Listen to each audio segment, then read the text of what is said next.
As a जो cabinet minister हैं नारायण राणे साहब,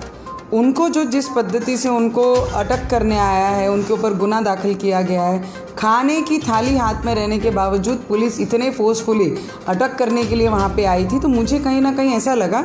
कि कुछ बहुत बड़ा गुना इनका पिछला कुछ होगा, उसके कारण ये उनको अटक करने के लिए आए। पर जब देखा वहाँ पर और जो पूरी इन्फॉर्मेशन निकाली तो पता लगा सिर्फ बोलने के कारण, सीएम साहब के विरोध में बोलने के कारण उनके ऊपर ये गुना चार्जेस लग रहे हैं और उनको अटक करने के लिए पुलिस वहाँ पे पहुँची है। अगर इसके ऊपर अटक होती है और जेल में डालने की प्रक्रिया शुरू करते हैं तो मुझे लगता है फिर पिछले कितने सालों में जो सोनिया गांधी हैं, जिनके ऊपर शिवसेना के सीनियर लीडरों ने स्टेज पर भरे लोगों के बीच में, बहुत सारे लोगों के बीच में, लाखों लोगों के बीच में जब उनके ऊपर नीचे के लेवल पे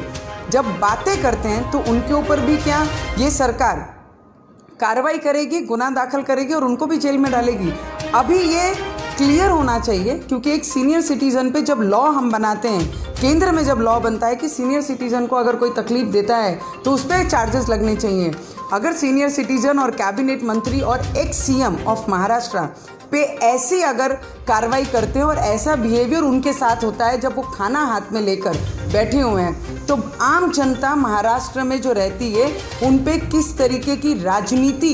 षड्यंत्र हमारे महाराष्ट्र में चल रहा है, ये पूरी तरीके से पिक्चर सब पूरे देश में सभी लोगों ने देखा है। तो मुझे लगता है ये श्रूड राजनीति उद्धव ठाकरे ने छोड़नी चाहिए, जो घर पे बैठकर ऐसी तरीके की राजनीति कर रहे हैं कि अगर कोई बोला भी तो उन्हें सीधे उठा के जेल में डालना है। तो जिन्होंने सोनिया गांधी पे भी बोला है, एज ए फीमेल पे बोला है, महिलाओं पे कितना अत्याचार महाराष्ट्र में हो रहा है, तो उन पे कोई कार्रवाई नहीं होती। पर अगर कोई पॉलिटिकल राजनीति व्यक्ति कोई कुछ किसी पे बोलता है तो उस पे गुने दाखिल होते हैं, उन्हें जेल में डालने की धमकी दी जाती है। ये पूरा राजकारण हमारे महाराष्ट्र में चल रहा है। तो मुझे लगता है बहुत गलत तरीके से राजकारण का इस्तेमाल हमारे महाराष्ट्र में किया जा रहा है।